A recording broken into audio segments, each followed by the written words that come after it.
A very good evening and welcome to all of you to this 30th webinar in the ICFAI's Wise Views Interactive Webinar Series. These leadership conversations we are holding every Friday in order to create that spark among the emerging leaders, because the most accomplished, successful leaders who have impacted society, leaders who have impacted corporate world, have assembled here to share their wise views. And these wise views, we hope, that have created some kind of motivation and spark among the emerging and young leaders who are around the screen. Incidentally, we have a very young leader today with us, Mr. Pawan Kumar. Please join me in welcoming Mr. Pawan Kumar, the co-founder and CEO of Skyroot Aerospace. Welcome, Mr. Pawan Kumar. Thank you. Thanks. Great to be here, Mr. Sudhakar Rao. Pleasure. Good to see you too. So, ladies and gentlemen, what we'll do now is we'll quickly get into the conversation. Before that, allow me to introduce the guest. And after the introduction, we will have an initial talk delivered by the guest and followed by the questions and answers. I'm sure all of you are waiting for the interaction, the answers that Mr. Pawan Kumar is going to share with us with respect to all the questions that you have keyed in at the time of registration. Wise Views Interactive Webinar Series uninterrupted for 30 weeks till now. This is the 30th webinar, and we are quite fortunate to have Mr. Pawan Kumar Chandana as the leader today. He is the co-founder, as I said, and CEO of Skyroot Aerospace, a very young engineer, scientist, and entrepreneur. He is going to talk about from idea to implementation perspectives from a SpaceTech venture. The SpaceTech venture is Skyroot Aerospace. As I said, first half an hour, a talk delivered by Mr. Pawan Kumar, and then the Q&A moderated by myself and Professor Prasad. Professor Prasad is already on the screen. Most welcome, Professor Prasad. Thank you, Professor Rao. Here is the young and handsome entrepreneur with us. Let me take the privilege of introducing the speaker. Mr. Pawan Kumar Chandana founded this organization, Skyroot, in 2018. Skyroot Aerospace is a startup engaged in launching space launch vehicles.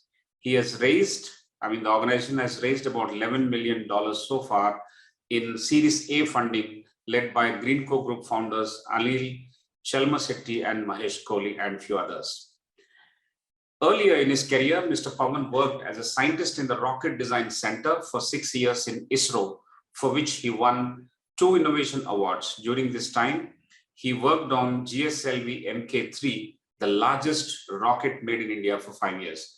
He also worked as a system engineer for the world's third largest solid rocket stage S200, the booster rocket for GSLV Mk3. During his last year at ISRO, he worked as the deputy project manager on the small satellite launch vehicle. This is an interesting area. Our entire discussion is going to be focused on SSLV. The achievements of Skyroot. Skyroot won the prestigious National Startup Award 2020, which was conferred to 34 startups selected from a huge competition where 1,600 Indian startups across various fields and regions had participated. And Skyroot is one of the youngest among the selected startups. Mr. Chandana was one of the few Indians to be featured on the Asia's list of Forbes 30 under 30.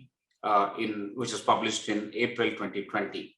By education, Mr. Chandana was a bachelor's degree in mechanical engineer and a master's degree in thermal science and engineering at the prestigious IIT Kharagpur. So with this brief introduction, I would now request our esteemed guest to start his conversation.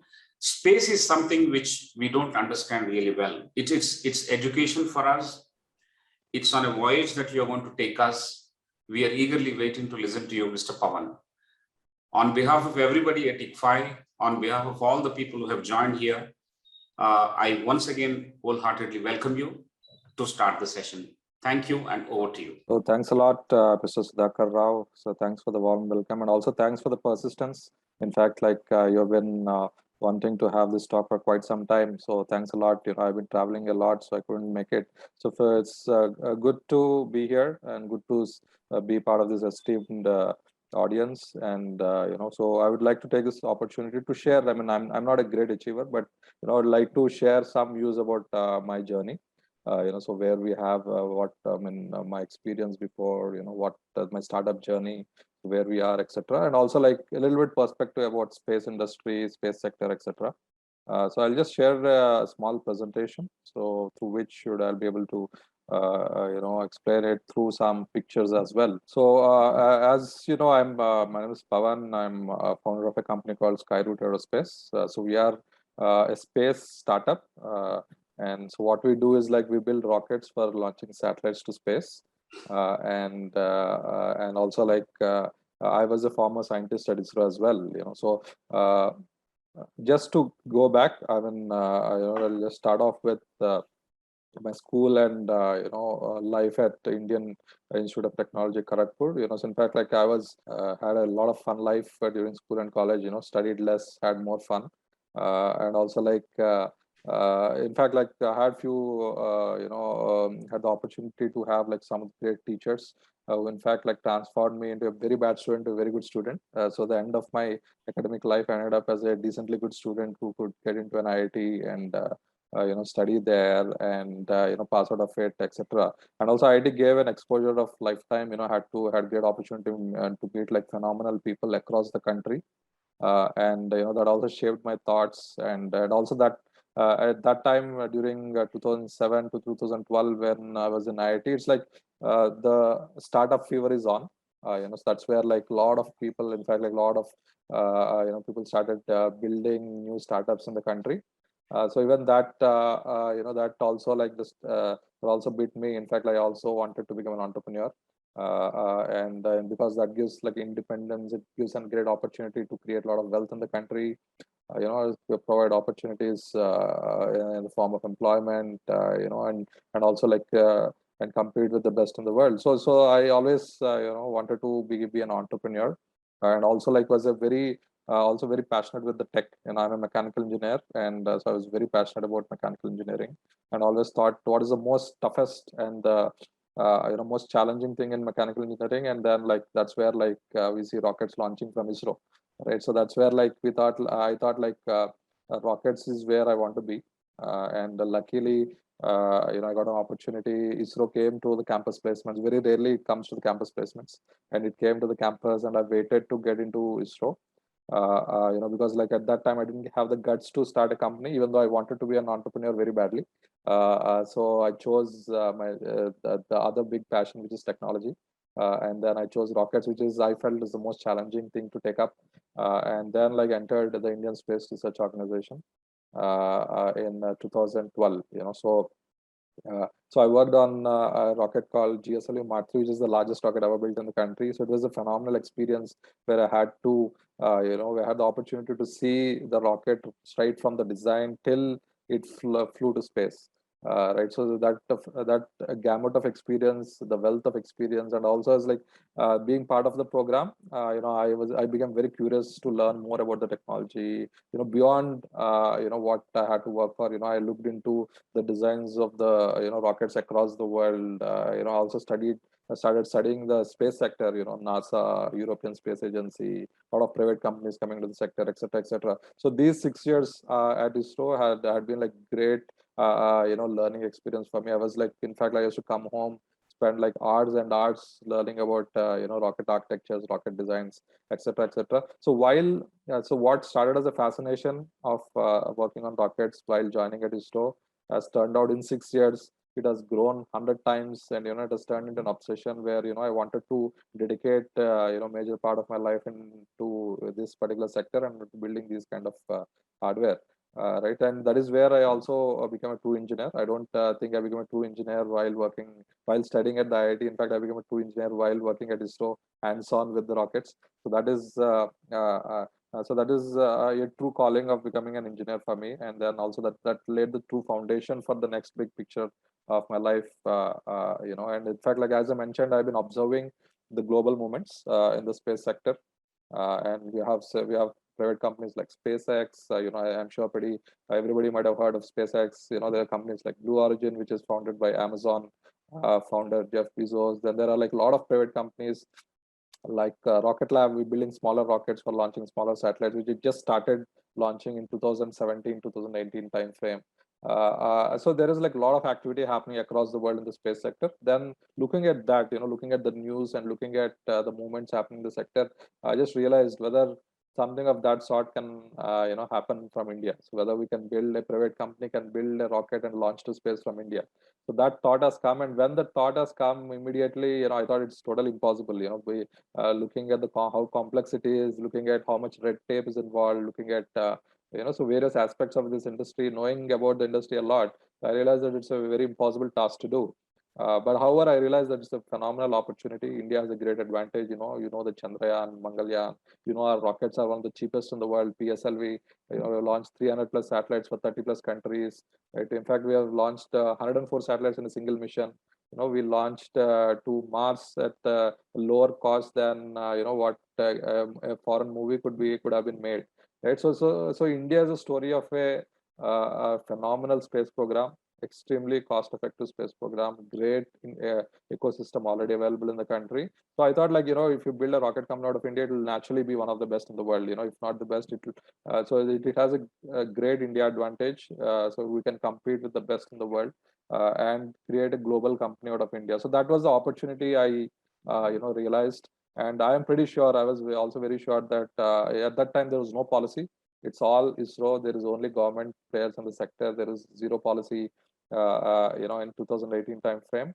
But I had the faith that the policy is eventually going to come, and also it's going to come faster if initiatives like starting a company and working on it takes place. The probability of also having a policy faster will also increase.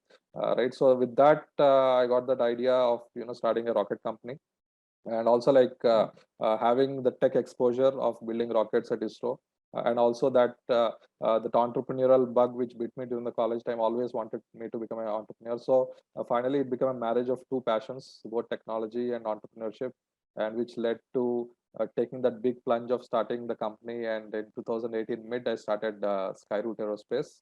And then, like, once I got the idea, in fact, like I thought, like, I have a co-founder, a phenomenal co-founder is also my best friend, Bharat. So we were flatmates during our time at ISRO, so we become very close friends. And he's an electronics engineer, I'm a mechanical engineer. So we thought, like, we can come together, and start a company and have synergic, capabilities working together to build something of this sort, which is a big dream for the country. So then, like, I pitched it to Bharat, and Bharat was also, very interested to join in and start this exciting venture. And also, like, we went out into the market. I resigned at ISRO, and in fact, like, it took very fast. And I thought, like, I should definitely do this.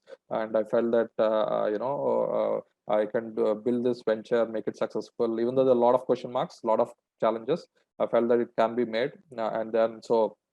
I quit ISRO in mid of 2018, registered Skyroot, and onboarded like Bharat, who's the co-founder, and also like started raising investment, went out to the market, showcased that this is what we wanted to build, and this is the kind of potential which is there. This is something very new, exciting market out there.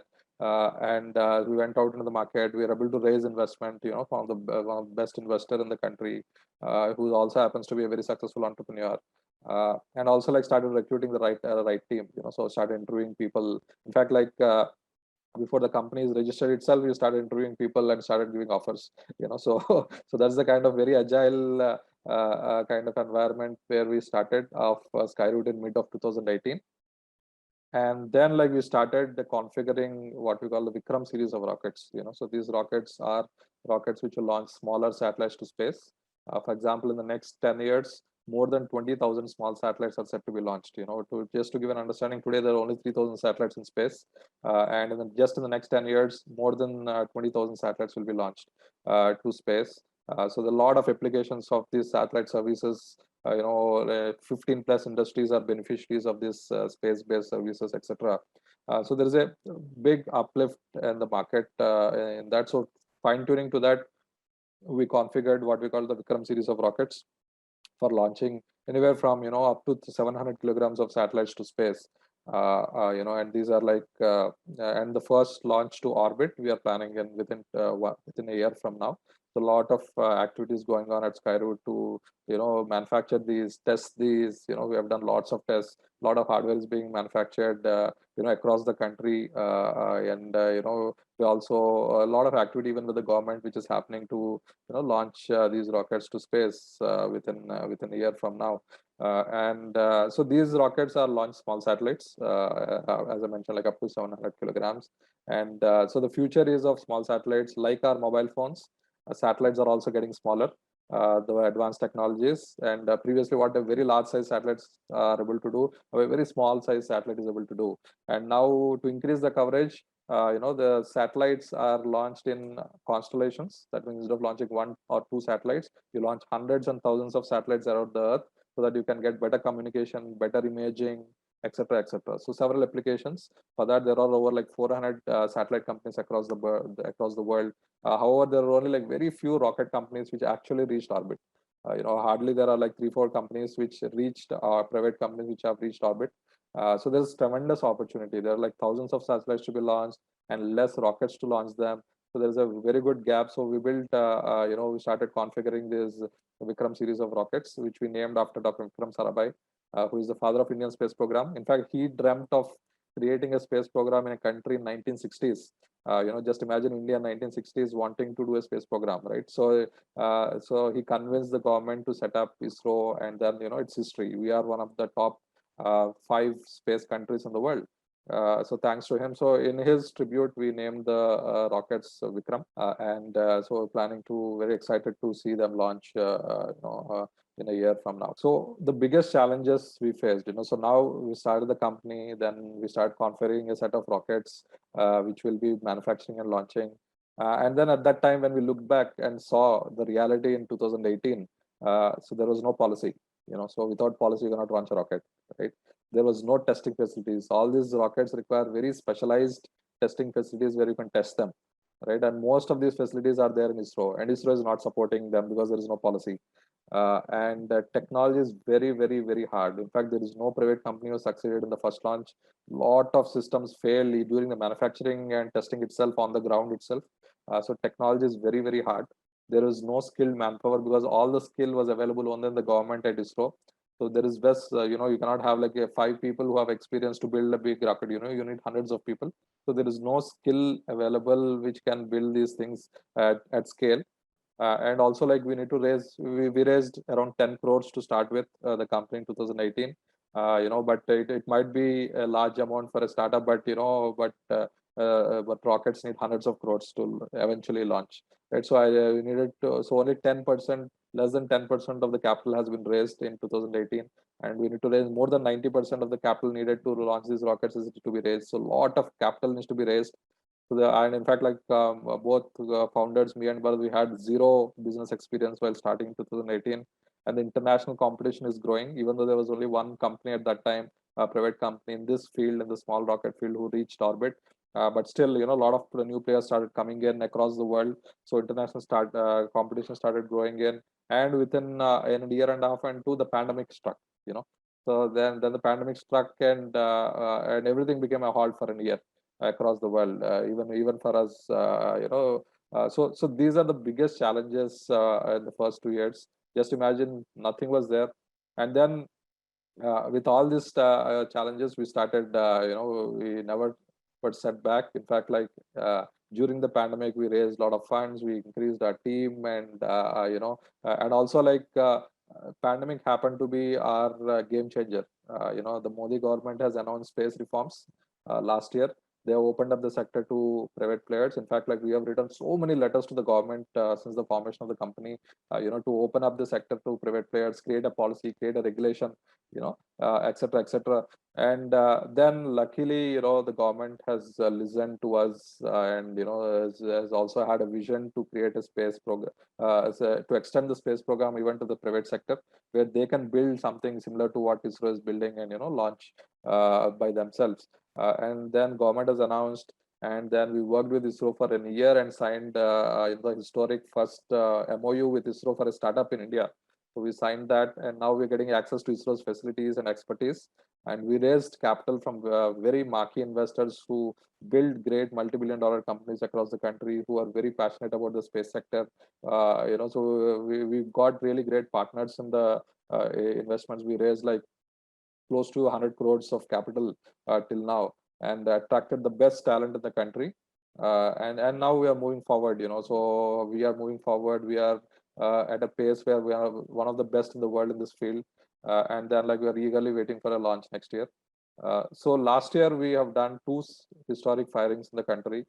First, India's first by a private company to successfully build a rocket engine, liquid fuel rocket engine, and successfully tested, which we named the engine Raman engine to so as a tribute to our great Nobel laureate C.V. Raman.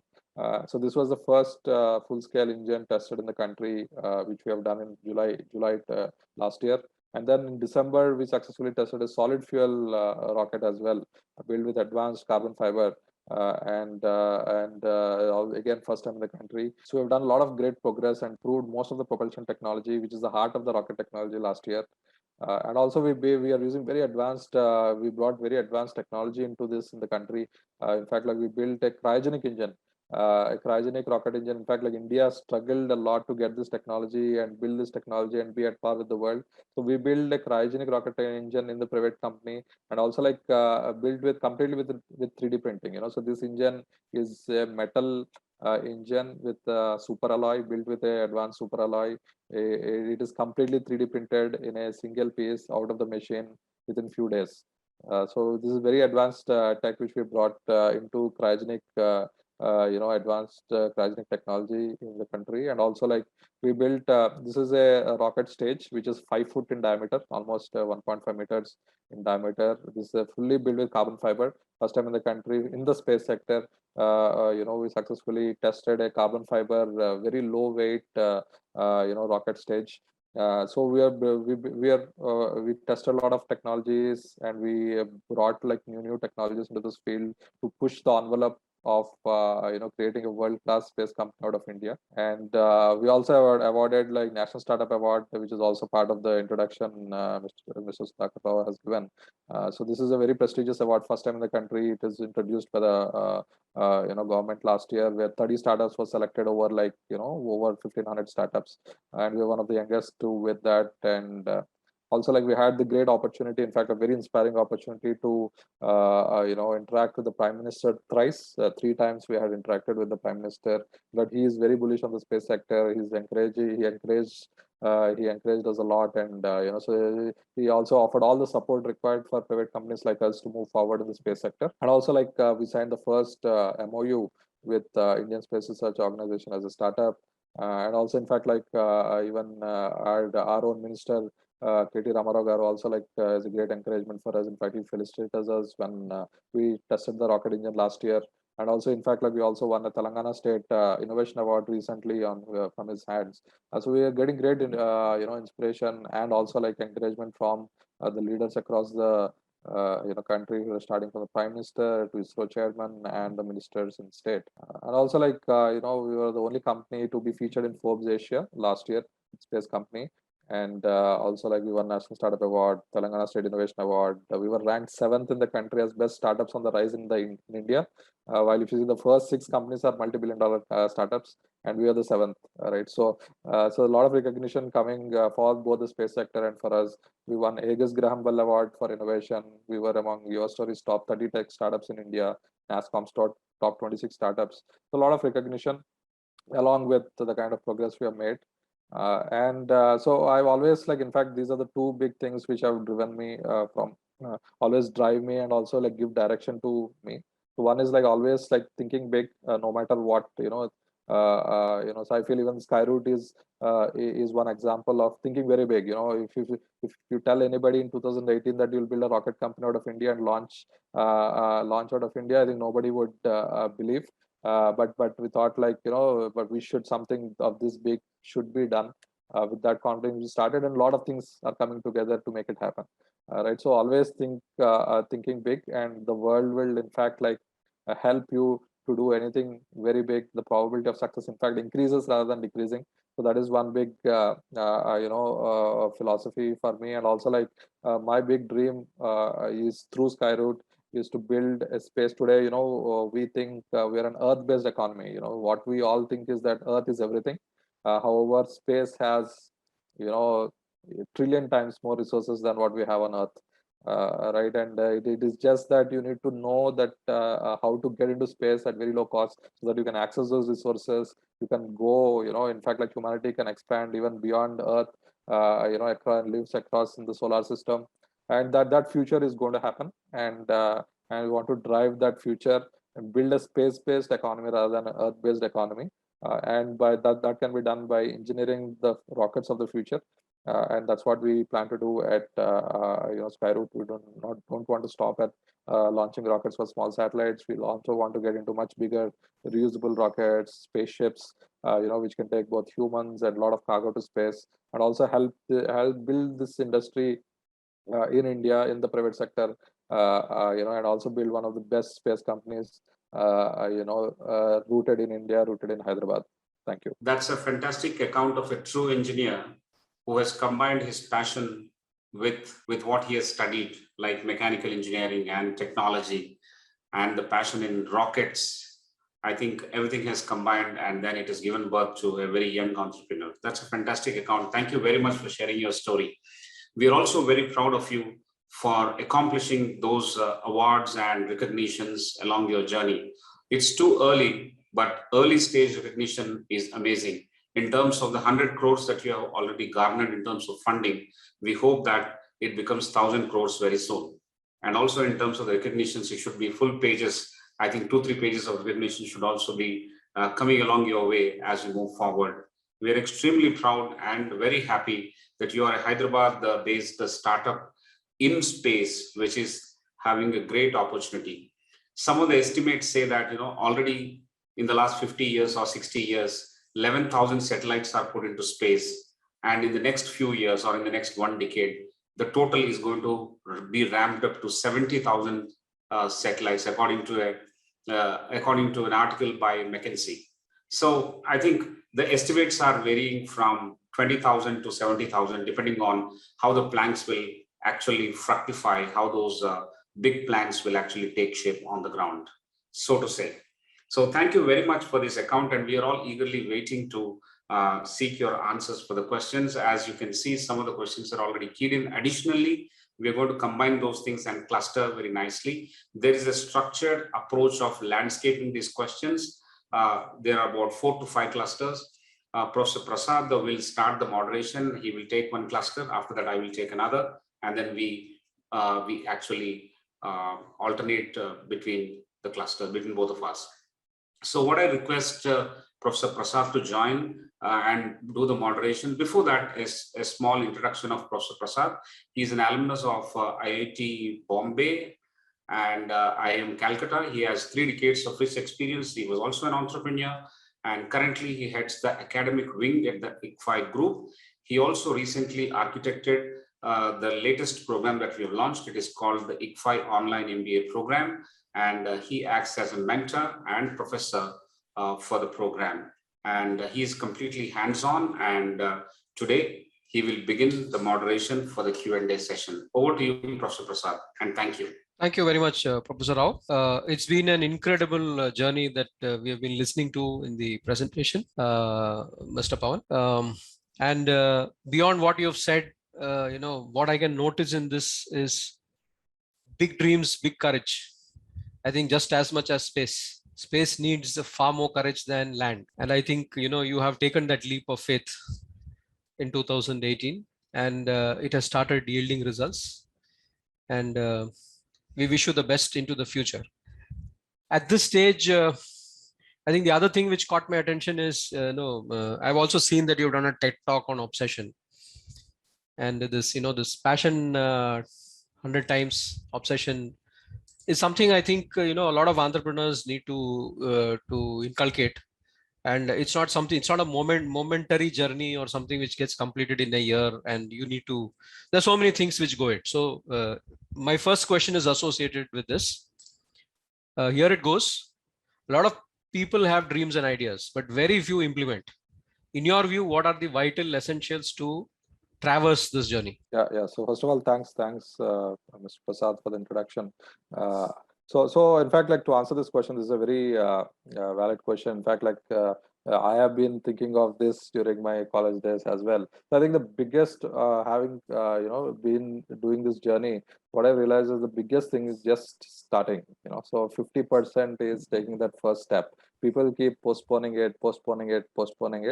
So that is the biggest, so then once you actually have the courage to start, then the idea is so nothing can stop an idea which has blossomed. Nothing can stop an entrepreneur who got his time, right? So at that moment, please don't take a step back, take a step forward, take that leap of faith. In today's world, in 2021, I think just college graduates are starting companies. So just straight out of college, people are dropping out of college and starting companies. Then this year, I think there's nothing to hide and a lot of encouragement. In fact, even parents had that awareness,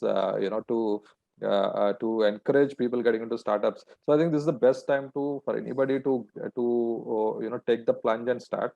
So 50% is solved when you just take the step and just start. That's it. You will leave whatever you're doing and start a fresh journey. So 50% is solved, and the other 50% is persistence, because like you'll fall every day. So this is from experience. Whatever you think will not happen. You need to everything. You'll always have downs every week. Many times even every day. So to keep getting up and moving forward. So persistence is the other 50%. So I think these two are very essential. And obsession, in fact, like you mentioned, I think if you have that obsession for what you want to do, naturally both will come in place. Thank you. I think the timing part is extremely important. I remember having done a summer project from IIM Calcutta in ISRO. And at that time, it was about certain instruments and, what the market potential of that. I did get the feeling even then that there was quite a lot of potential in that particular area. But I think the time has come now. And this is an excellent work that you have done till date. Now, let me switch over into a slightly more broader question. This is also from the chat box. How do you differentiate between the aerospace technology in India and in the US, the nature of the firms and associated environmental factors? Yeah, in fact, like there is a huge difference between aerospace industry in India and in the US. Mainly because number one is like in India, aerospace sector is only within the government, and whatever is there in the private sector is only contract manufacturing. So that means like the government contracts the private sector to manufacture parts as per drawings or specifications. So that's the stage of aerospace industry in India. However, in US, for example, there are companies who design from the beginning everything, build their own products, sell it to the international market, including the government. Right, so that's a very advanced ecosystem. This is there since 40-50 years. Right, so that's a very matured ecosystem out there. So today, in fact, like we are considered very special because we are doing something which is never seen in the country before, because we are designing a rocket from scratch. So like that. But there are like many companies in the US who are, may not be a rocket, but many aerospace systems from the beginning they design, they test it, bring it to the market, and then bring it to fruition. And there are multi-billion-dollar companies in aerospace sector there. So it's a very matured ecosystem there compared to here. The next question is about funding. I mean, you have a big dream, and you have already got funding of 100 crores. And given what you've said, it will take many times more of that, given the scope of the dream. So, what kind of funding did you manage, and what kind of insights do you have when you pitch to investors? Yeah. So in fact, like the first investment raise was slightly, in fact, like in India, the situation is like the seed capital is slightly easier than growth capital. So seed capital is when so someone takes a bet just based on the idea and the team. Right, so there are like now the ecosystem is matured. If you have a really brilliant idea and your team is perfect for building it, I think it's you can raise funds. And for in fact, like we raised a seed round of like close to 10 crores. On day one, the company is founded with a capital of 10 crores, because there's no way you can invest. Entrepreneurs can invest without capital by themselves and build a rocket company. So we are able to raise decently well, close to 10 crores of capital. Just that, we were very fast to get to the right people at that point of time. So we knew, like we knew, so who could invest of that level. And we approached all of them, all cold calling, so, and then like we were able to approach the right investors and whoever were passionate about the space sector. And because everybody knows it's new, building a rocket from the private sector in India is new, and ISRO people who have like really good experience and very good proven capability are starting it. So it was like a pretty that comforts the investors to put in money. So in fact, like we had great investment interest to start off with, and we are able to raise around very fast. And in fact, like we went to in fact entrepreneurs. Entrepreneurs know, so in fact, if you go to a traditional retail investor, so you'll think, what is the return of investment? When will I get? How much percentage? What will be the IRR, etc., etc. So that is not the way in which that's not a way in which a early stage startup should raise funds. So we directly hit the people who already built great businesses, so successful businesses, successful exits. So we approach them, and so in fact, Mr. Mukesh Bansal, who's like founder of Myntra, CureFit, who has been chief of commerce of Flipkart, so he is a space enthusiast, and also like he has had a very successful career, and so he decided to invest in the company pretty very early on. And so with that company we have raised. So our insights would be in raising funds is like, approach the right people, and then like always share the dream, and take investments from people with a good match. And then I think it's all possible. And also like we had a and we growth capital, when you raise something like 80-90 crores, it's called growth capital, and that was fairly difficult. In fact, like so we need to go to even much bigger investments, in investors who put very large chunk of capital, and then convincing them would take its own time. But however, when the vision aligns, it becomes easy. So then there also we went to entrepreneurs, very large entrepreneurs, and we were able to get funding. So it's like the basically insights is like, identify the right one. There are so many investors out there. Identify the right ones, number one, and also like and just showcase the vision, and showcase what you have done, showcase what you're planning, etc. Create that confidence and comfort for investment, and then like it will come through. Excellent. I think what you have said is essentially the basics of marketing, segmenting, targeting, positioning. And I think you hit the right button there, and I hope you continue to do so. Yeah, thank you. The next question is about your team. You have a fairly solid leadership team as seen from the website. How do you keep them motivated? Yeah. So basically, it starts from the root itself. We only take people who are like extremely passionate about what this industry, who want to be part of this journey for a very long period of time. So there itself, we choose the best of people out there. In fact, because thanks to the social media and all, now it's like approach is very easy. So anybody aligned to this business and who have the capability, they can easily approach. So we welcome them, we talk to them, and whenever there's an alignment, we take them. So we have like close to 100-member team right now. Very expanding very aggressively. So finding team members, the first team, a few members was easier, but as the team grew, it became tougher and tougher because of the very limited talent pool already available in the country. So it has been a very big challenge. So we started taking talent from ancillary industries, training them, have a training program which can train them to get into this field, etc., etc. So building a great team was challenging, but of course, the right talent you attract by creating a right talent brand, which we have created at Skyroot. So as I mentioned, like we were ranked 7th in the country in the best places to work for very early on by LinkedIn. So we created a talent brand. So we are attracting talent, and then like we are getting the best, most motivated them, so that we do not worry about their motivation. So it's very difficult to keep motivating people and make them work. A self-motivated person only will be able to build a startup. So that's how like we have a bunch of 100 self-motivated people, where we select them. And of course, you need to pump up because it's very tough and people keep failing in a lot of things and they need to be encouraged. So that kind of a thing, we do it with regular interactions, and and also we have a lot of veterans working with us from the industry, to tell them this is okay, but still we have to move on, and we have to get the next big challenge, etc., etc. So there are multiple ways, both in the route itself, we take the best people who are self-motivated, and also like and with big ambitions, and also like and also we keep pumping up the spirits. The culture of Skyroot is like pumping up the spirits when the things go low, and also always keep a very cheering and positive attitude towards building the product. Thank you. I think, though it appears very simple, you've again hit the button on the right place. The talent brand thing and defining it and associating the culture, communication, and the kind of people you want to recruit, which are all associated with that. I think this has certainly helped you. And purpose is something that a lot of entrepreneurs are looking for today. And I think you've aligned very well to that. The last question in this cluster is about, your mission. Your mission is to democratize space travel. So in your view, when do you think this is feasible? What is the roadmap looking like?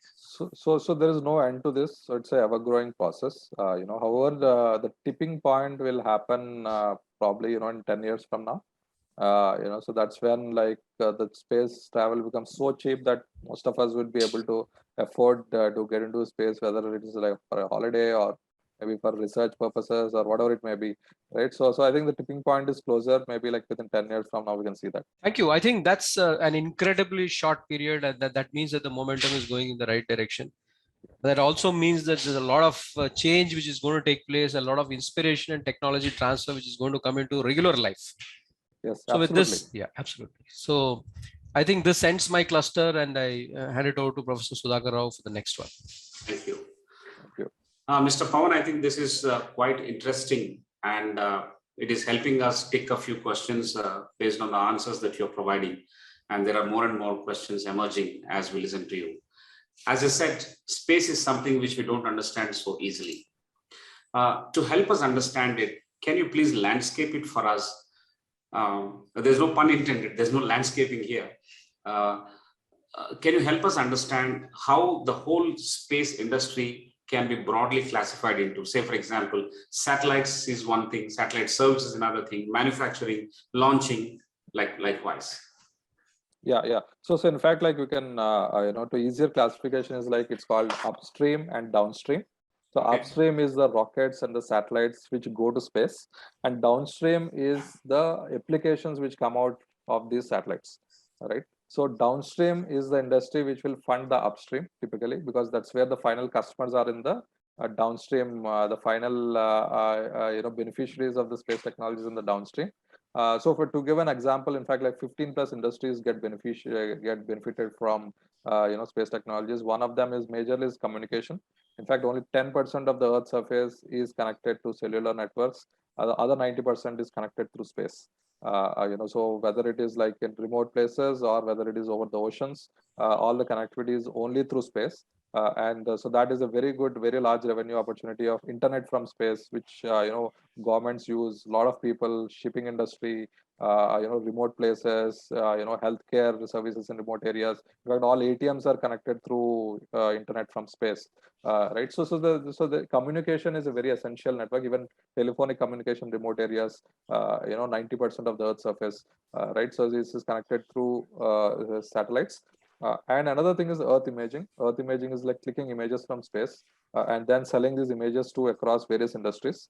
So there are like close to 15 to 20 industries which use these images from space. So these are called Earth observation satellites. And for example, the government uses it for urban planning, for agriculture.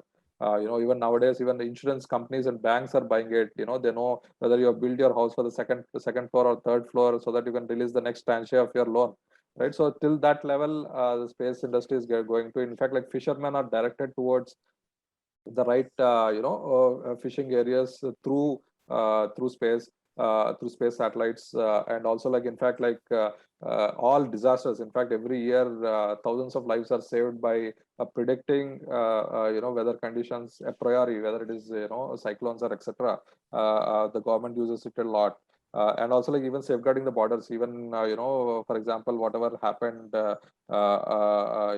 which we call surgical strike, also happened through satellites, right? So plenty of applications in industries, multi-billion-dollar. In fact, space is today a $370 billion industry, and more importantly, GPS we use in our mobile phones is all through space satellites. GPS, we cannot live without GPS, and also the direct-to-home television. In fact, most of India is connected through direct to home television directly coming from the satellite.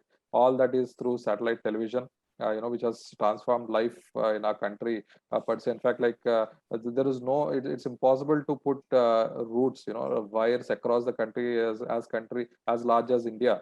So the only way is like to connect through space for television if you want to really democratize television to everybody, right? So these are some of the examples, and with all this together is like close to 370 billion-dollar business every year. For example, last year it is set to become $1 trillion in the next 10 years, right? So that's where it is heading to. Yeah. So this gives a bird eye view of what the space sector is about. Yeah. Amazing. I think this overview or the bird's eye view has helped us in understanding the myriad applications that the space industry can provide, and then the size that you have narrated about, 370 billion USD at this point in time is also talking about the magnitude of the opportunities that we have, apart from explaining the opportunities that you have shared with us. Now, I'm sure there are many barriers to realize this in India. For example, we need to break those barriers which have applications for common man in India. Now, what are the potential barriers that we need to overcome so that a common man realizes this? Because this has to also align with democratizing space kind of ethos that you talk about. Yeah. So in fact, for example, launch services. Space is always a global market, so because like the satellites can beam across the world. So in fact, like you build a space company from India, actually you're building a space company for the world. You're creating, solutions for the world. And within India also the growth has been phenomenal. In fact, like India is only 2% of the global space market, which is set to become, so we're targeting to make it like 10% is the aim of the government to bring it to. Right. So that's where more awareness for the users in across various industries, and also like a lot of companies coming out of India and providing solutions is a solution where space utility of space is going to grow in India, very fast rate. So and also like the great opportunity to build companies in India, because you're building, India is a very low cost ecosystem with great engineering talent and also excellent ecosystem for building space systems, right? So you're leveraging on that and building a company which will address the world's problems and democratize space for the world is, I think, the aim now. And India is growing very rapid pace. 7 billion is going to become 50 billion in few years, right? So that is going. So just a matter of awareness and more companies getting into the field, and also creating a very good regulatory environment without much red tape, which the government is promising. Yeah. Amazing. I think things are promising also in terms of the policy getting opened up and the space is getting opened up to private players, and then ISRO playing that hand-holding role in terms of exposing private players to rent out the spaces and technology and also the expertise. Yes, within India, the market size you mentioned, if I correctly understand, just for the benefit of the audience, I'm mentioning that the SpaceTech of market size, all these startups put together would be around $50 billion. That's what I heard. Am I right? No. It's in fact like startups is almost nil now. So it's $7 billion, mostly the government. Okay. So and it's $7 billion today, and it is set to become $50 billion. In that $50 billion, there'll be a good chunk from the startups. Okay. Yeah. Which is largely traditional space, authentic kind of exploration that is done through ISRO is now slowly becoming privatized. So there's a tremendous opportunity out there from 7 billion to 50 billion. Of course, how much of pie one garners depends on the energy and the passion displayed by some of the startups that we are talking about within the space. There are many startups along with you or a little before you and subsequent to you, and it's heartening to see a lot of youngsters coming into it, or startups taking targets and setting milestones and seeking funding that we hear about. There are startups like Skyroot, that is yourself, then Agnicool, Bellatrix, Team Indus we heard about, and many others which we don't know. What is your advice to startups in tech space as a rocket scientist? Yeah, so in fact, like the advice remains same. Always think big. So whatever you are building, many people do a mistake of starting targeting to targeting a very small idea or a very small market, right? So always like target to whatever industry you choose. Always try to go after the best thing. So once you are targeting the best thing and you are the first player in doing it, so or like one of the first player to get into this, I think everybody will help you to get it. The probability of success increases, and you only have like 20-24 hours a day, right? So it's either you work on a very big idea or a very small idea. It's essentially you're putting the same time. So always my advice to tech entrepreneurs is like not to spend time on much smaller things.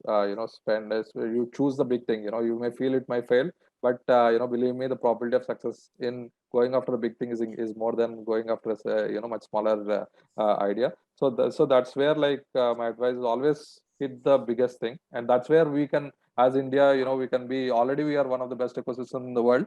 We will be the best, like with this kind of a mindset. Amazing. I think the mindset that you advocate is about thinking big and going after big targets. But in the recent past, also, we have seen that the startups also had some missed deadlines.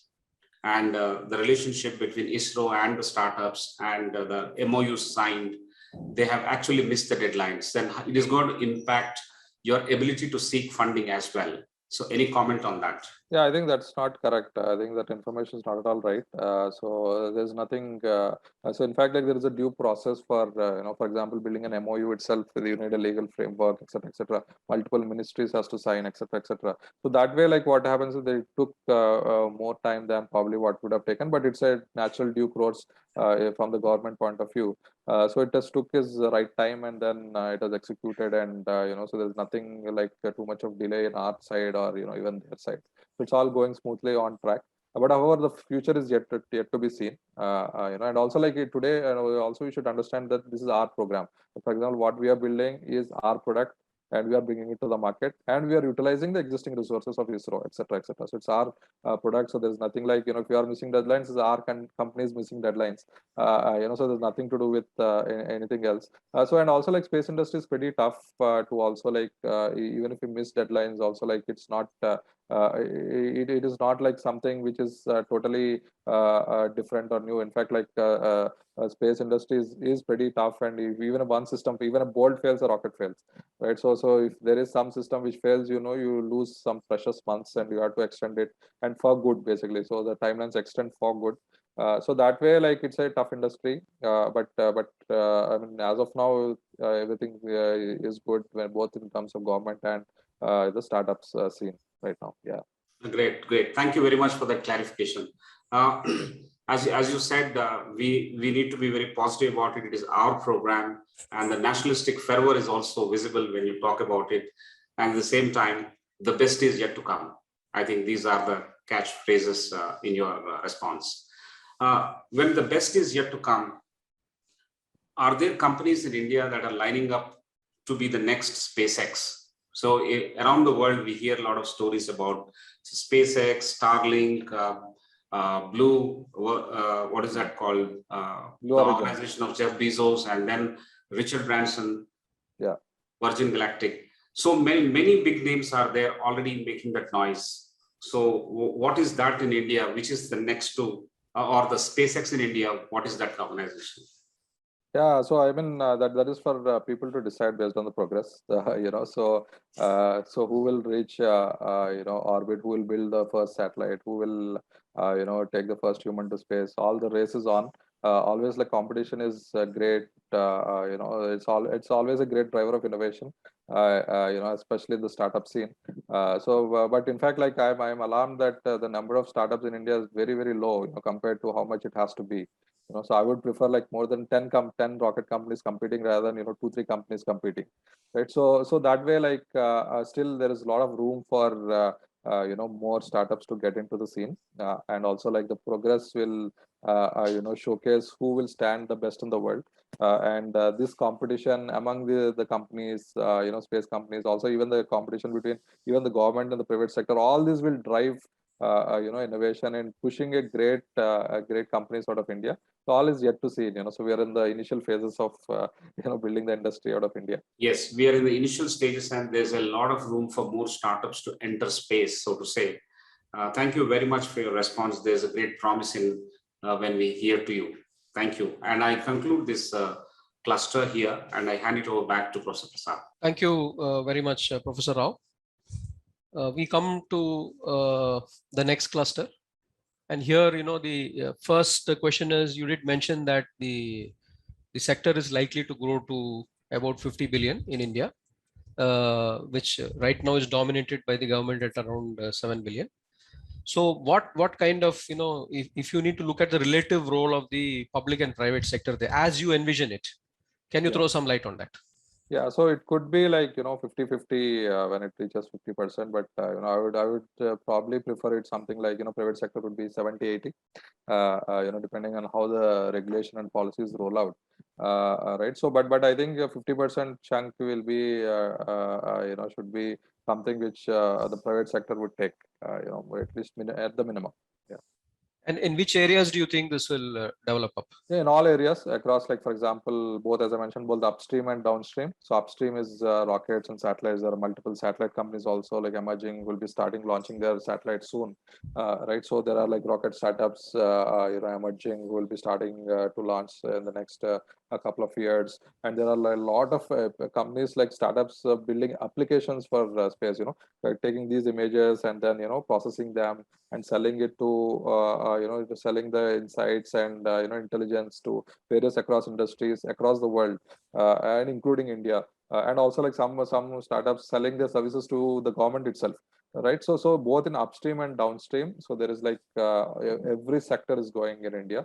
So I think depending on how many startups take up these particular fields, I think it will be like it will be distributed across various sectors. Thank you. I think that kind of gives a great opportunity, and I think there's a connected question in the chat box about an entrepreneur who wants to understand how to know whether this idea is going to be a game changer. Entrepreneur has gone through one experience, and now if you take this kind of sector that you're talking about, 50 billion, and suppose there are a range of ideas. Now, how does one know that this idea is a game changer? Yeah, so firstly, the benchmark should be $1 trillion market, because the space, as I mentioned, is a global market. So India market is just a part of it, right? So 50 billion is what Indian companies can do in the world, chain. But still, you can always keep pushing beyond that. If there are like really such something, very big turns out, it can go beyond that. So like to answer the question on what. So basically, there is no answer to whether a particular idea will be successful or not. You need to try it out. However, the fundamentals need not be missed. So always like fundamentals are the key. To see that a business succeeds, you should see that the unit economics is good. You should see that the enough resources are there to build, enough demand is there to to consume these kind of services, and also like whether you can take a significant chunk of the market share. A good competitive survey is very important. So all these factors together, assessment needs to be made. And more importantly, I feel for any startup, all these things are good. Typically, the gut feeling wins. So the entrepreneur knows it that it's going to work. That's where he takes the plunge and eventually makes it happen. Right. So let's say so that's where like more than all this, so it's like starting is very important.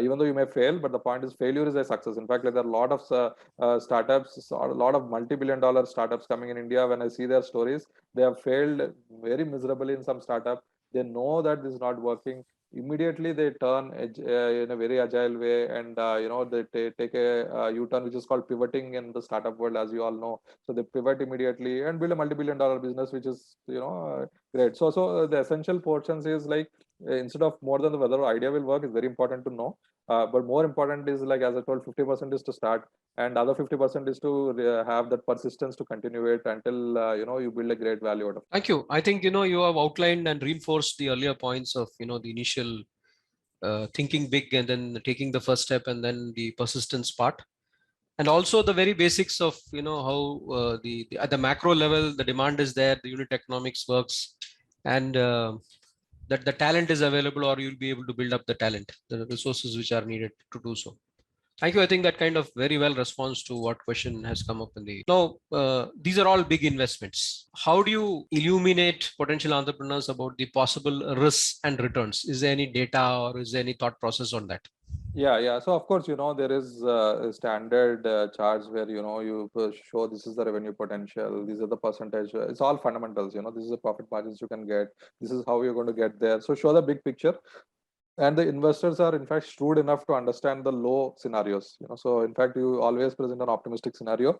The right investor checks the low scenario and says that even in the low scenario, it makes sense. So typically, what you have to be is always you have to be the probability of raising proper funds will increase if you are among the first in a particular blooming sector, like especially for example, space is just coming up.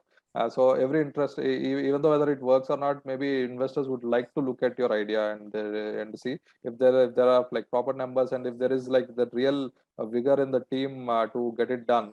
I think this will make an investor to actually get deeper and then take that final decision of investing into the company. Right. So finally, essentially, it is that just stick to the fundamentals of business, how you can do it, how you can build it, have your ideas about how you're going to build it. And no startup is built successful the traditional way. So you always have to showcase that innovativeness, how innovatively you're going to build a startup, how it is different, how you're going to create a market share. So what is your edge compared to everybody else in the market? If all these fundamentals are clear, I think yours is an investable idea. Right. So that way, so what happens is that a non-investable idea will never get funded. An investable idea will always some other investor will fund. So that's what we have seen. If your fundamentals are good and if it is going in the right direction, we definitely will get invested. I think more than trying to be clear about the risks and the returns, what we are saying is that while that is important, we need to showcase the big picture and then continuously be on the job to see that we are innovating and moving in the right direction, and the investors are shrewd enough to understand the risks and keep giving you the money that you require further. Absolutely. Yeah. Sure. Right. Thank you. And here, at this stage, there was an associated question. You generate a lot of intellectual property given the newness of the sector. How do you protect that? Yeah. So first thing is, generally, I mean, we are not so big fans of, putting patents out there, because putting patents out there is basically opening up the technology to the world. So essentially, especially in sensitive technology like rockets, which also is very high connected to national security. So in our case, is like, some things we may patent it in the future, but most of the things we keep it as like trade secrets within the company. Protecting, having like proper agreements in place where people only share only the most essential aspects without sharing the technology aspect of it, because like technology is in the form of people and the documents. That's it. So we safeguard both of them. And also like even not, in some cases not going and going ahead and having patents is also a way of protection of intellectual property. So in some cases, in sensitive cases, so we take those calls, based on the judgment on various technologies what we have, and we take. But of course, this is a very challenging task for a company, which is building very sensitive tech. Safeguarding is very this thing, because like people might they want to switch careers, they want to go outside, essentially a lot of things, information gets shared outside here and there, and also even like there's also threat on hacking and other things where people access our systems and etc. So we are putting everything in place across all angles, across all dimensions, to see that the intellectual property which we are generating is very well protected, both within the company and within the country. Thank you. I think this is a good way of looking at it, given sensitivity of the matter, because normally the direction would be is, why don't you take a patent? And I think you highlighted why that is not always the case, and the fact that it is the people and the documentation that you put into place and the other things that you do which matter even more. Yeah. Thank you. I think we come to the end of this cluster. I hand it back to Professor Sudhakar Rao. Thank you very much. Yeah. I have just two questions in this cluster, and then we open up for a few in the chat box. The first one is, innovation in a field like SpaceTech needs good ideas. And to get good ideas, as Norman Augustine said, sometimes the best way to think outside the box is to listen to someone who is actually outside the box. How to get good ideas? That is the question. Yeah. So in fact, like how to good what people do, what most people mistake is, mostly good ideas are common sense. So what we do is that when we have this great idea, we feel that okay, this is not done this traditional way, so it's not done this way. So they question their ideas itself, right? So they know, so when you're solving a problem, so what happens is that this is the right solution. When you go deeper and deeper, good ideas can be produced once you very deeply target a problem. So when you go deeper and deeper, you realize that okay, I think this is the right way to do it. And sometimes these ideas are so simple. It makes you think whether the idea is correct or wrong. And what is that? Then you think that this is too simple or too direct to make it happen, or to so what I do is I stick to the traditional way. So that way, like the idea is again the same problem. The starting 50% of it is like implementing an idea. You will have that idea and common sense, but implementing the idea becomes a problem. So getting good ideas is basically just common sense. Tackle the problems from the fundamentals with the right common sense, and don't neglect whatever ideas you get. Don't brush them away. Keep them and really assess them, and you'll feel that these are the great ideas. Typically, this is what happens. Yeah. Great. Although the answer looks very simple, the good ideas are basically full of common sense. And how do you non-traditionally approach the problem-solving aspect? I think that determines an idea into a good idea or a great idea, perhaps. Fantastic. Thank you very much for that response. There's one view here, how to explore one's talent or skill and combine with passion, because you said a lot about passion. Passion 100x will lead to obsession, and that is probably will lead to your success. How do we combine this and make it work financially? Yeah. I mean, like, see, there are two things. Either if you want to build a business, you have to be financially successful, right? So if your passion is entrepreneurship or a particular, you want to start a company, you want to build a product, it has to be financially sustainable, right? So if your passion is, let's say, serving people, if your passion is something else, right, may not be so much of financially viable. If your passion is just teaching, for example, so there is Teach for India. I have friends who just dedicate their life to teaching children at very meager amount. So it's like it has its complete varies and completely person to person. But if I'm guessing, if the question is directed towards a passion towards building a company and an idea, I think again the answer would be like sticking to the fundamentals, because for example, I've never gone through a course of finance in my entire life. Right, so I never gone through a course of entrepreneurship. I've never done an MBA. Right, so I've not done anything. I just go by common sense and solving the problems. And I think so that way, like what happens is that you know what is the profit, what is the revenue, how you're going to do it, who is going to buy it. Right, it's a simple. In fact, we see that most best businessmen, they just go by the fundamentals. Even the best investors in either in the stock market or probably the richest man, like people like Dhirubhai Ambani's, etc. So they all go by simple fundamentals.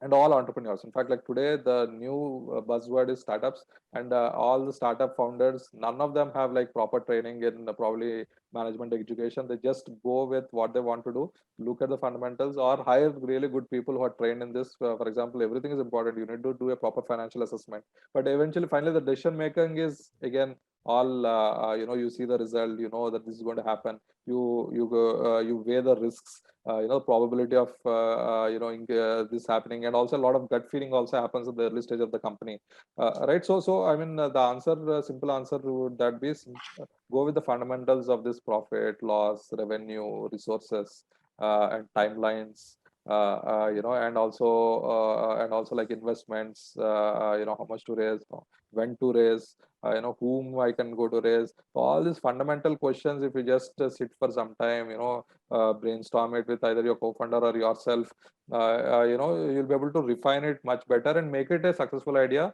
If it's not a successful idea, in the same fashion, you can always slightly pivot it to a way where where people can consume it, and there is a good profit revenue capability, and so something really big in that field. You can always pivot and find an idea which is financially sustainable. Great. It is interesting to know that, you are reiterating the fact that we must stick to fundamentals and use a lot of common sense in solving these problems.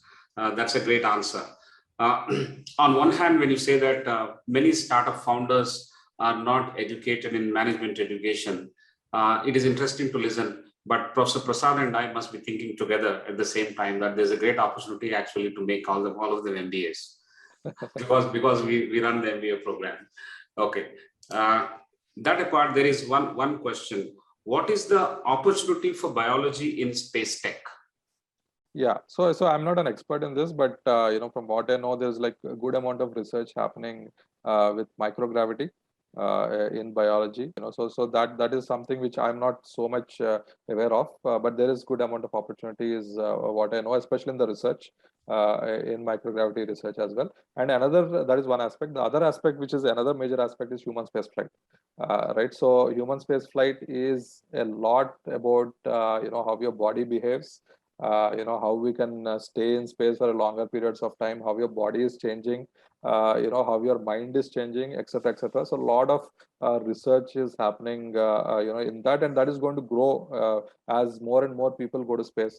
Today I think yesterday's statistics is that 600 people have gone to space till now, right? But in the next 10 years, maybe 100 times more people will go into space, right? So then we need more data on to how to keep these people to alive for a much longer durations, how to make like even more and more people sustainable to go to space and work from space or live in space, etc., etc. So that angle is a growing trajectory, because exponential growth in people who will be going to space, and also like exponential growth in the time which people will stay in space.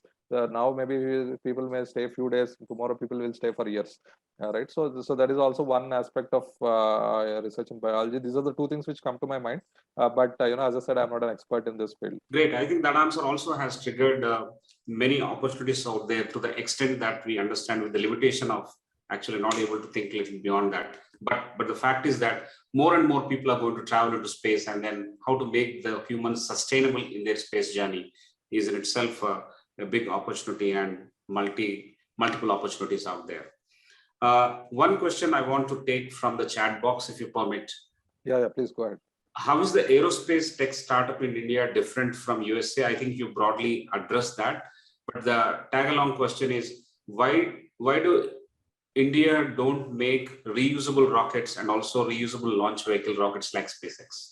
Yeah. So this is a fantastic question. This we keep getting, quite often, and in fact, like. So our plans, so we do have plans to build a reusable vehicle as well, from Skyroot. And the government is also building a reusable vehicle. It's called RLV. So it has done a lot of experiments also. It also has evolutions of that, with ISRO is also building to build future reusable. So always on the anvil. And, we all believe, there is no, needless to say, like, we all believe, so reusability is a future. SpaceX has proved it, and now there is nothing to question, so it's like out there happening.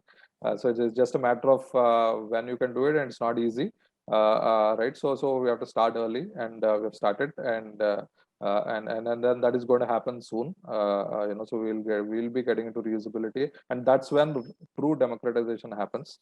True democratization of space happens when you're able to travel to space with just few thousands of rupees, and that is only possible through reusable rockets, where the same hardware can be used multiple times, just like aircrafts. So how aircrafts have democratized travel on Earth, spacecrafts are going to democratize travel to space, right? So then reusability is undoubtedly the future. It's a complex tech, and all of us are working on it. Amazing. I think that kind of vision is quite promising to actually address and look at. Thank you. One small question is how a person from different background can get opportunities in space industry. Yeah. So in fact, like, there is a good amount of people from a different background working with us, right?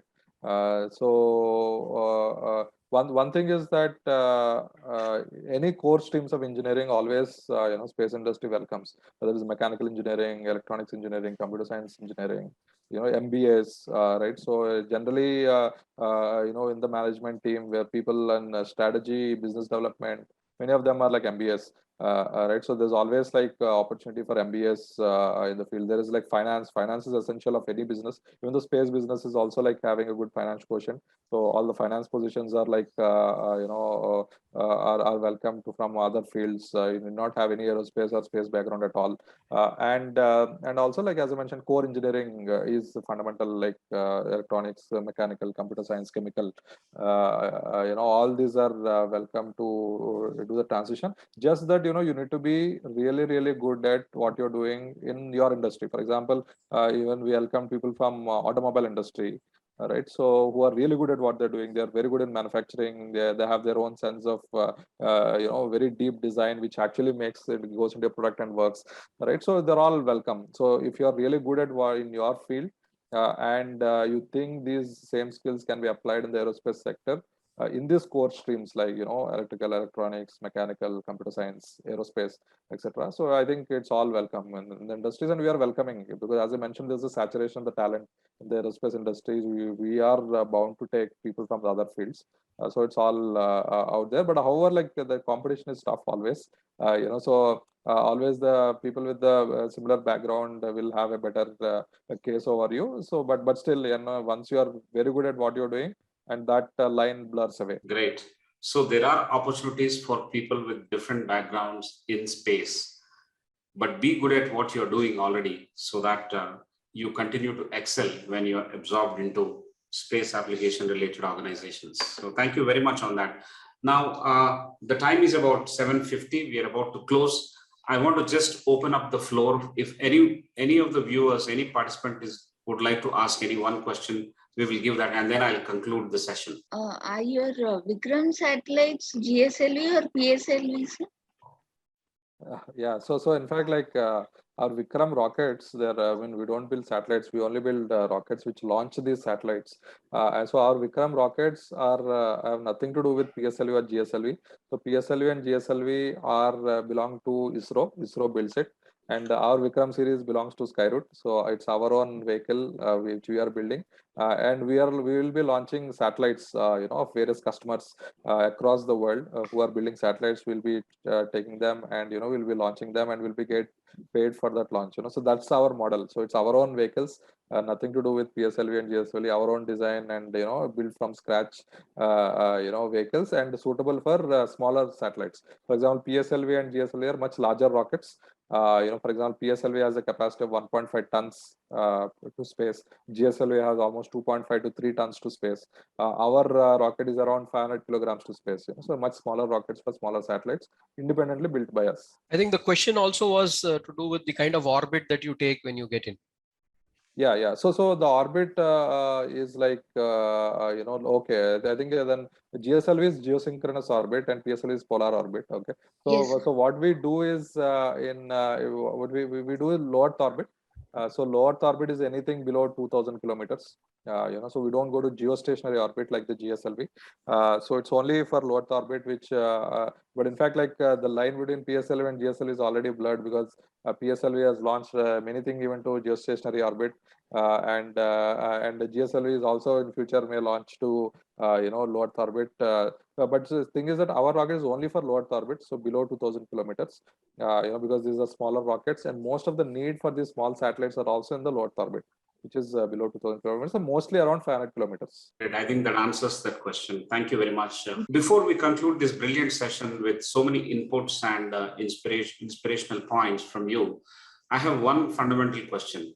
With 20,000 to 70,000 satellites going to be put into space in the next few years, and already there are a lot of satellites out there, what is going to happen to the debris? Some of them are functional, some of them are non-functional. Recently in 2019, I think the US Space Surveillance Network, they identified some 20,000 pieces, and I'm sure that has grown now to say 30,000 pieces or so. I really don't know. But how are we going to tackle this collision, explosion, debris problems? Yeah. So in fact, like as exponentially the number of satellites grow, so naturally, the probability of collision also grows. And also there is something called like Kessler syndrome, where like when two satellites hit each other, this debris is going to hit more debris, and that's going to entirely destroy the entire chain of orbit, right? So there's always like there is a risk of that happening. So for that, one thing is like proper planning of the constellations, especially, is very required. In fact, like now and then, a lot, even International Space Station, it detects when is the debris collision and takes route, and it changes its course. So that way, like proper mission planning is very, very important, and everybody should take their responsibility. Individual companies, for example, a lot of debris out there is rocket debris, and we as a rocket company, we also want to see that the rocket debris which we are creating is reduced by. So what we do is that we deorbit the rocket. So the once the satellite is launched, we deorbit it and bring it to closer to Earth. As we bring closer to Earth, what is happening is because of the friction with the air, it goes and burns down in the atmosphere before hitting the ground. So the debris is destroyed. So this initiative, even satellites, after the function is completed, they deorbit, and then they just burn out in the atmosphere, right? So this planning of end of life, it's called end of life management. So once the end of life of a particular spacecraft or a launch vehicle is done, how do you manage the end of life and make it debris free? So that is one thing where sustainability is very important with the individual companies. And now regulation is also going to come up in these fields to tackle this. But still, until then, individual companies will take the responsibility.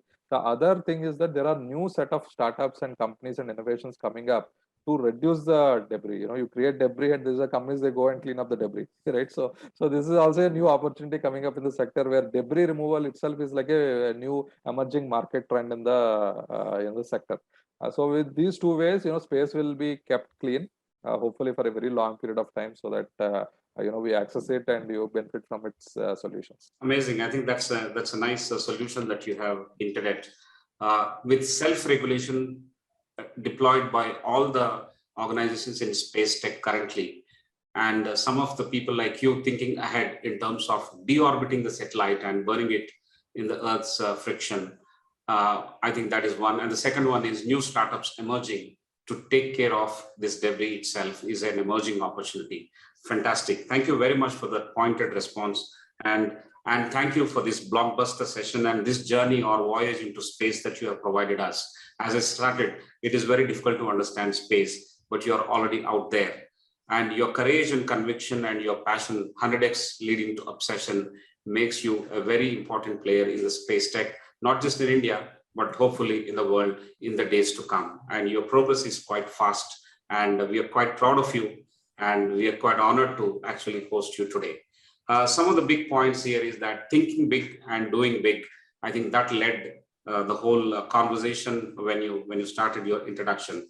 And eventually, there are failures, there are setbacks, there are missed deadlines. But according to you, you say that be agile, pivot faster, and then turn it around and quickly see the value or add value out there. But eventually, the template is that gut feeling of an entrepreneur wins. I think that is the mindset of an entrepreneur you have. Although you look like a rocket scientist, you look like a scientist per se, and you behave like an engineer, but the mindset is like a core entrepreneur that I fully appreciate. And I wish you all the best on behalf of everybody here at ICFAI Group and on behalf of all the participants. I wish Skyroot all the very best in your attempts and endeavor to democratize space, and also in the way you have envisioned that space flight will become as regular, as reliable, and as affordable as air flight as soon as possible. I think with this great vision and on this happy note, I thank you once again and conclude this session. Thank you very much for sparing your valuable time. Wishing you all the best. Ladies and gentlemen, thank you very much for your patience and very, very interesting questions that you have raised today with the guest we have, the scientist stroke, engineer stroke, entrepreneur who has spared about 90 minutes of his valuable time with us and enlightened us into this discussion on space. We will have yet another leader next Friday around 7:30 p.m. and we will communicate the same to you in the days to come. But this leadership conversation will continue unabated. See you all next Friday evening. Thank you and take good care of yourself. And thank you once again, Mr. Pawan Kumar, for joining us.